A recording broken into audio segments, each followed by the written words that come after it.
যেই বান্দা রাসূল পাক সাল্লাল্লাহু আলাইহি ওয়াসাল্লামকে অনুসরণ করবে ওই ব্যক্তি আল্লাহর দেখানো পথ পেয়ে যাবে। জোরে বলুন না সুবহানাল্লাহ। এই জন্য বান্দা হেদায়েত পাওয়ার মূল চাবিকাঠি হচ্ছে রাসূল। হাদিসে পাকে রাসূল পাক সাল্লাল্লাহু আলাইহি ওয়াসাল্লাম বলেন,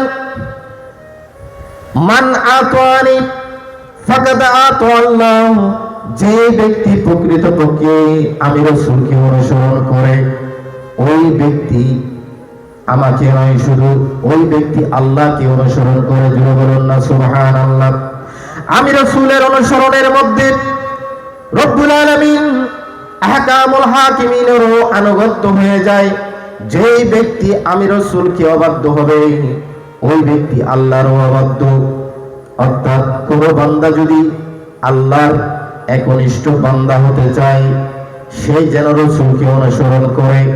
কোন ব্যক্তি যদি নাফরমান বান্দা হতে যায়, আমার রাসূলের সাথে যদি নাফরমানি করে, আমার রাসূলের যদি অবাধ্য হয়, আল্লাহর রাসূল বলেন ওই ব্যক্তি শুধু আমার অবাধ্য হয় নাই, ওই ব্যক্তি স্বয়ং রব্বুল আলামিনের অবাধ্য হয়েছে। জোরে বলুন না নাউযুবিল্লাহ। আর আল্লাহ সুবহানাহু ওয়া তাআলার অবাধ্য যদি হই এই বান্দার শেষ ঠিকানা কোথায়? জাহান্নাম। আমরা কি জান্নাতে যেতে চাই নাকি জাহান্নামে? একটু বলেন না জুড়ে। এখানে রেকর্ড হোক, এখানে ফেরেশতারা আছে, এই ফেরেশতারা রেকর্ড করছেন।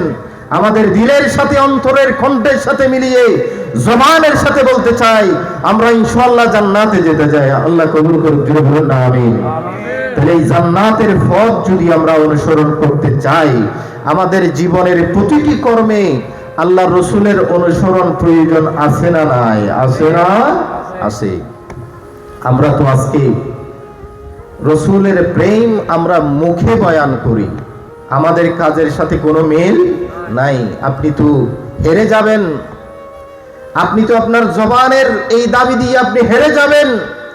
আজকে আহলে সুন্নাত ওয়াল জামাতের কিছু মানুষের কারণে আজকে আমরা কলঙ্কিত হচ্ছি, মানুষের কাছে আমরা অপদস্থ হচ্ছি।